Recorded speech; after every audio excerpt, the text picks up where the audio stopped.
They didn't write the song, if you can make it here, you can make it anywhere, for no reason. It's just who we are as New Yorkers, but the people that handle the pressure well, they've got some very, very strong men and women surrounding them that they partner with. We can accomplish so much more by putting aside our individual concerns and working together towards the greater good. There is nobody of success that can, should, or would take full responsibility.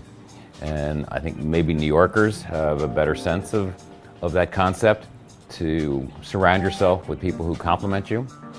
You have a responsibility inherent in that to help the people that you work with to get to the same moment in their life where they can look around and say, I accomplished this because of teamwork.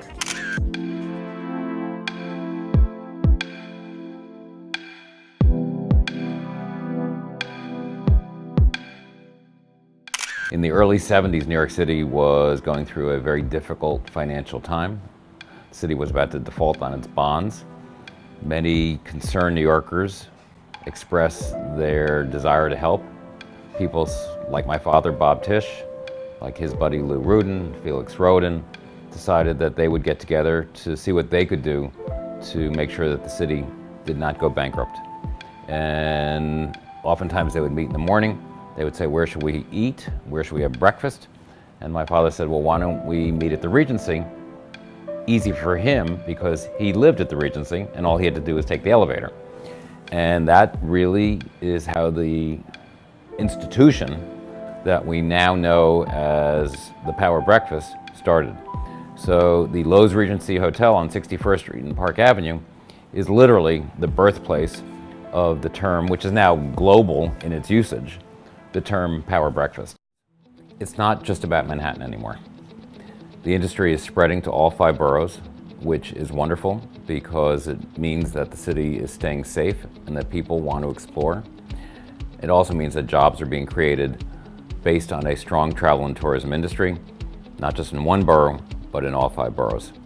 If you look at Brooklyn, obviously so much development, so many wonderful neighborhoods, hotels, restaurants are following. Same is being seen and borne out in Queens, Bronx, Staten Island. All 5 boroughs are now benefiting from the growth of travel and tourism. When you think of 53 million visitors, they all want to go somewhere. They all want to see what New York City is about. They want to feel that they have experienced New York as a visitor, but also as a New Yorker. And in this digital information-full age that we live in, all that anybody has to do is pick up a device and go to so many websites, to blogs, and find out what's the hot restaurant in Brooklyn, where to go in Staten Island, where should you stay in Queens, what are you going to do in the Bronx on a Sunday where you can go to the Bronx Zoo and then maybe take in a Yankees game.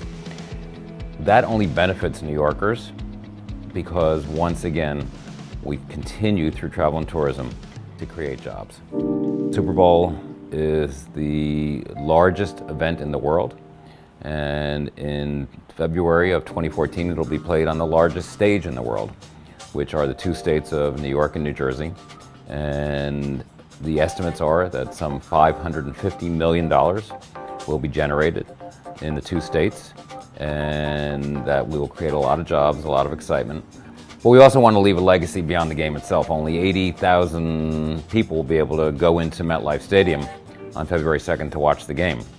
But we want Super Bowl to live on. We want the legacy of Super Bowl 48 to be remembered for more than just a fantastic game on Sunday, February 2nd. And that's why we started the Snowflake Youth Foundation, which is helping boys and girls clubs around the New York, New Jersey region.